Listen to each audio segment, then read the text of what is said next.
विवेक views की चुनावी team अभी है अलवर जिले के रामगढ़ विधानसभा क्षेत्र में। यहाँ मिलते जुलते लोगों से बात करते करते अनेक नए पुराने कहानी किस्से पुरानी घटनाएं ये हमारे सामने आ रही हैं। अभी चर्चा में एक विषय इस प्रकार का भी निकल कर आया कि रामगढ़ जो प्रमुख केंद्र है यहाँ का विधानसभा का, रामगढ़ से लगभग 1.5-2 किलोमीटर दूर केशव नगर है और उस केशव नगर में पिछले लगभग 3-1 वर्ष पहले एक बड़ी घटना हुई, शीतला माता मंदिर का विवाद। आखिर क्या था विवाद मंदिर और कब्रिस्तान का, और क्यों चली पुलिस पर, क्यों हुई पत्थरबाजी, अनेक सारे सवाल उस विषय को लेकर हैं। आखिर आस्था के साथ खिलवाड़ करने का काम किया किसने?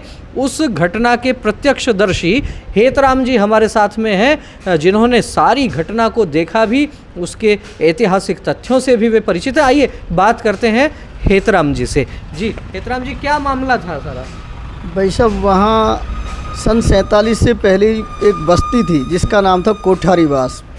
वो बस्ती अंग्रेज़ों के ज़माने में उजड़ गई और वहाँ की जो ज़मीन थी वो सरकार ने अपने कब्ज़े में ले ली। वहाँ 1980-81 में सरकार के द्वारा प्लॉट दिए और हमारे जैसे जो गरीब लोग थे उनको प्लॉट दिए और उनको अनुदान में 700-700 रुपये भी दिए बसने के लिए। तो गांव वालों ने मांग करी कि साहब हमारे यहाँ पानी की व्यवस्था नहीं है, ईंधन बलीते डालने की जगह नहीं है। तो उस समय का जो वर्तमान तहसीलदार और विधायक माननीय जय किशन जी थे वो मौजूद थे। उनकी मौजूदगी में हमें एक जगह बताई बंजड़ कि साहब इस बंजड़ में आप अपने ईंधन बलीते डाल लो, जिसमें 150-200 साल पुराना शीतला माता मंदिर भी बना हुआ था और पानी पीने के लिए गांव में एक कुएं की व्यवस्था करवा दी। तो वहाँ एक कुआं भी था और शीतला माता का लगभग 150-200 वर्ष पुराना मंदिर था। जी।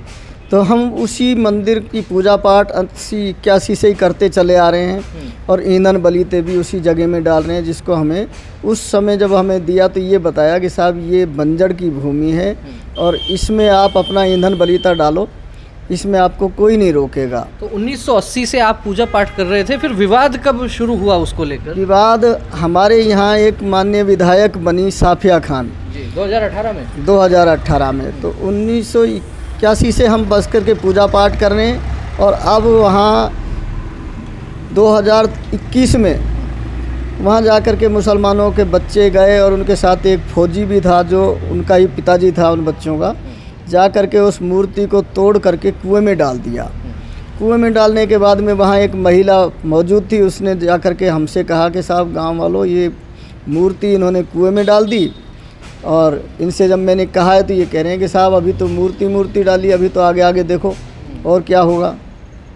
हम गांव वाले जा कर के मूर्ति की रिपोर्ट करके आए। रिपोर्ट करने के बाद प्रशासन सक्रिय हुआ, पुलिस गई, उस महिला से पूछा, महिला ने कहा इस कुएं में मेरे सामने डाली है मूर्ति और ये व्यक्ति थे। उनको थाने में पहचान करके बताया ये फौजी भी था और ये बच्चे भी थे, इन्होंने मूर्ति तोड़ करके कुएं में डाली। तो पुलिस वहाँ गई, उन्होंने जा कर के गाँव वालों के सहयोग से पानी खाली करवाया कुएँ का और मूर्ति निकाली, मूर्ति बरामद हो गई। मूर्ति बरामद के बाद में उस फौजी को तो बचा दिया और 3 नाबालिग बच्चों को मुलजिम बना करके कर लिया। उसके बाद में विवाद बना तो साहब ये कह दिया कि साहब ये भूमि तो कब्रिस्तान की भूमि है, जबकि उससे पहले हमें यही पता नहीं कि ये कब्रिस्तान की भूमि है। क्यों हमने कभी सुना ही नहीं कि यहाँ कब्रिस्तान भी था, ना ही वहाँ कभी कोई मुर्दा दबा। जब अभी कोई मुर्दा भी वहाँ नहीं दफनाया गया और ये कह दिया गया कि कब्रिस्तान की भूमि है शीतला माता मंदिर के पास में। तो क्या ये बताया गया कि कब्रिस्तान कितना पुराना था? कब्रिस्तान की भूमि का जब हमने उनसे पूछा कि साहब हमें तो ये बताया ही नहीं कि ये कब्रिस्तान है, तो कोतवाल ने और तहसीलदार ने हमें बताया कि साहब ये तो रिकॉर्ड में पहले से ही गैर मुमकिन कब्रिस्तान बना पड़ा है, जबकि वहाँ कोई मुर्दा नहीं दबा। क्यों, हमारा जो गांव है उसमें 100% हिंदू आबादी है, वहाँ एक भी मुसलमान परिवार नहीं है और आज भी नहीं है वर्तमान में भी। हमने कहा साहब हमें तो ये बताया ही नहीं, हमें तो ये कहा था कि साहब ये ज़मीन जो है ये बंजर भूमि है और आप इसको उपयोग में करो और इसी में मंदिर है, इसकी पूजा पाठ करो। तो उसको चलते चलते साहब वहाँ प्रशासन दबाव में आ गया विधायक के में और जा कर के वहाँ पूरा फोर्स लेकर के पहुँच गए 300-400 आदमियों की, और जा कर के वहाँ उस मंदिर की मूर्ति को तोड़ने के लिए जेसीबी मशीन ले गए। गांव वालों ने जब वहाँ देखा तो रास्ता उसके लिए है नहीं। एक एससी वालों का खेत है जिसमें फसल खड़ी हुई थी, उस समय बाजरा खूब बड़ा बड़ा, जी। उसमें से जब निकलने लगे तो गांव वालों ने रोक दिया कि साहब इस फसल को क्यों ख़राब करते हो, कहीं रास्ता हो तो वहाँ से जाओ, यहाँ से जेसीबी लेकर के जाओगे और मंदिर को तोड़ोगे, हम यहाँ नहीं जाने देंगे। पुलिस का और गांव वालों का वहाँ आमना सामना हो गया और पुलिस वालों ने हमारे ऊपर लाठी डंडे भाजने शुरू कर दिए। हमारे लोगों के ऊपर सिर माथे भी फूटे, हमारे कूटे भी, और लास्ट में जा कर के हमारे ऊपर मुकदमा लगा दिया 35-40 लोगों के। जबकि उसके ऊपर पहले से ही जब हमने मुकदमा डाला तो वहाँ तारीख लगी हुई थी 9 तारीख कि 9 तारीख तक के लिए एसडीएम और तहसीलदार को पाबंद कर रखा था मजिस्ट्रेट साहब ने, लेकिन फिर भी उन्होंने ये जा कर के ज़बरदस्ती मंदिर तोड़ने के लिए पहुँच गए जेसीबी लेकर के। तो हम साहब, मैं खुद गया, मैंने जाके पहले कलेक्टर साहब के वहाँ जाकर के दरखास्त लगाई, वकील ले जा कर के, तो कलेक्टर साहब ने भी स्पष्ट कह दिया कि साहब ये तो मूर्ति वालों का मामला है और इसके ऊपर तो कार्रवाई होगी, वहाँ कोई मंदिर नहीं है, उस मंदिर को हम आज हटा करके मानेंगे। तो आप जिस मंदिर में पूजा पाठ कर रहे थे लगभग 35-40 साल से, उसके लिए कलेक्टर साहब ने भी एकदम स्पष्ट मना कर दिया कि कोई मंदिर नहीं? साफ मना कर दिया। उस समय जो एक मंत्री था, मेरे थोड़ा सा नाम ध्यान नहीं है, गुलाम मोहम्मद क्या कुछ ऐसा नाम था, उसका नाम लिया कि साहब मंत्री महोदय यहाँ होकर के गए, हमारी माँ बहन करके गए कि साहब उस कब्रिस्तान की भूमि को आप खाली क्यों नहीं करवा रहे, उस मंदिर को वहाँ से हटा क्यों नहीं रहे। तो ये कह करके हमें वहाँ टड़ा दिया, जबकि मैं अलवर में ही मौजूद था, वकील के पास बैठा हुआ। जब तक तो वकील के पास फ़ोन आ गया कलेक्टर साहब का कि साहब आप जिसके लिए कहने आए वहाँ तो पत्थरबाजी हो गई। हम वहाँ से आए तो यहाँ आकर के हमने देखा गांव में पत्थरबाजी हो रही है। फिर हम मजिस्ट्रेट के पास गए जहाँ मुकदमा हमारा पहले से ही चल रहा था। उसी तारीख को हमारी पेशी भी थी, 9 तारीख थी उस दिन। हम जब गए तो हमें मजिस्ट्रेट साहब ने तुरंत कहा कि साहब ना तो तहसीलदार आया ना एसडीएम आया। तो हमने कहा साहब वहाँ तो इस तरह से पत्थरबाजी हो गई, हमारे ऊपर उन्होंने पूरे गांव को घेर रखा है, मारपीट कर रहे हैं। हमने वीडियो दिखाई तो उन्होंने कह करके 4th क्लास बुलाया और उससे कह करके तहसीलदार को बुलवाया। तहसीलदार आया, एसडीएम तो आने से ही मना कर दिया, उसने कह दिया कि मैं तो नहीं आ रहा, जो कार्रवाई करनी है तहसीलदार साहब जा रहे हैं, ये करेंगे। तहसीलदार को बुला करके कहा कि जब आपको पाबंद कर रखा था फिर आपने ऐसा क्यों किया। तो तहसीलदार ने जवाब दिया साहब मैं वहाँ समझाने गया था। जब मजिस्ट्रेट साहब को हमने वो दिखाई वीडियो क्लिक, तो वीडियो देख करके कहा कि क्या इसी को समझाना कहते हैं कि आप यहाँ लठ चला रहे हो, इतनी पुलिस खड़ी है और उसको कह रहे हो कि हम समझाने गए। तुरंत वहाँ स्टे दे दिया और स्टे के बाद में वो कार्रवाई रुकी। वो कार्रवाई तो रुक गई और उसके बाद में हमारे 35 आदमियों को गिरफ्तार करके जेल भेज दिया।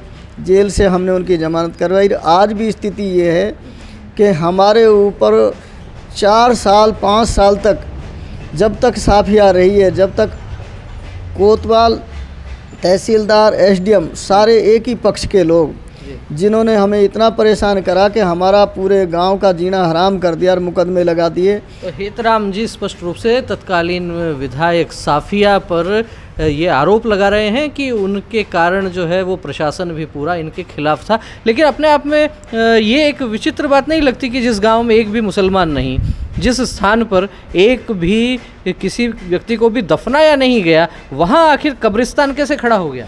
क्या है वो रिकॉर्ड में कोई पुराने ज़माने से लिखा हुआ था, जैसे वहाँ पहले बस्ती थी कोठारी बास के नाम से, उस ज़माने का कोई लिखा हुआ था, कोई 100-150 साल पहले का, तो उसमें कोई रिकॉर्ड में कब्रिस्तान होगा। हमारे हिंदू भोले आदमी तो हैं, वो खाली पड़ा रहा, किसी ने उस चीज़ के ऊपर ध्यान ही नहीं दिया। अब इन्होंने क्या है कि उसको हमारे उपयोग में ना आए इसके लिए छिना करके, और पड़ोसी जो गांव है दूसरा डोली गांव में 2 परिवार मुसलमानों के हैं, उनको देना चाहते हैं, जबकि वहाँ पहले से ही 2 कब्रिस्तान मौजूद हैं। 2 परिवार रहते हैं, 2 कब्रिस्तान मौजूद हैं। ये राजनीति की विडंबना है। आप देखिए कि किस प्रकार से प्रशासन का अपनी शक्तियों का किस प्रकार से व्यक्ति उपयोग कहिए या दुरुपयोग कहिए जो भी करता है, लेकिन वास्तव में वोट में बड़ी ताकत होती है। और इस समय ये समय है उपचुनाव का। राजस्थान में 7 विधानसभा क्षेत्रों में उपचुनाव होना है। अलवर की रामगढ़ सीट भी उसी के अंतर्गत आती है, यहाँ भी उपचुनाव होना है। तो क्या लगता है हेतराम जी, वो मंदिर का मुद्दा, कब्रिस्तान का मुद्दा इस चुनाव में फिर से कुछ गुल खिलाएगा? अब गुल तो देखो समाज है, कहाँ इतना ध्यान देता है, बाकी फिर भी कुछ ना कुछ तो असर इसका पड़ेगा ही। क्यों, दूसरी विडंबना एक और भी है हमारे साथ कि हमारा क्या है, कुछ गलतियां हमारी हैं। हमने बीजेपी का जब चुनाव हुआ लोकसभा तो 831 में से 827 वोट एक तरफा वोट हुए बीजेपी को। 134 नंबर बूथ था हमारा, आप रिकॉर्ड में भी देख लेना। 827 वोट एक तरफा डले। उसका नतीजा ये निकला कि हमें नगर पालिका में नहीं लिया, जबकि हम 1.5 किलोमीटर मात्र दूर हैं रामगढ़ से, और जो पिपरोली गांव है वो 5 किलोमीटर दूर है, उसको नगर पालिका में ले रखा है। हमारा जो पानी जल जीवन मिशन के तहत आता है उसका बिजली कनेक्शन कटवा दिया। क्यों? ना तो ग्राम पंचायत उसका बिल जमा करवाए, ना नगर पालिका। कहते हैं कि ग्राम पंचायत कहती है कि साहब आप हमारे क्षेत्र में ही नहीं आते, आपका हमारे गांव से कोई संबंध ही नहीं है, पंचायत में ही नहीं है हमारे में। और नगर पालिका में जाए तो वो कहते हैं कि साहब आप हमारी नगर पालिका में नहीं हो, आप तो ग्राम पंचायत में हो।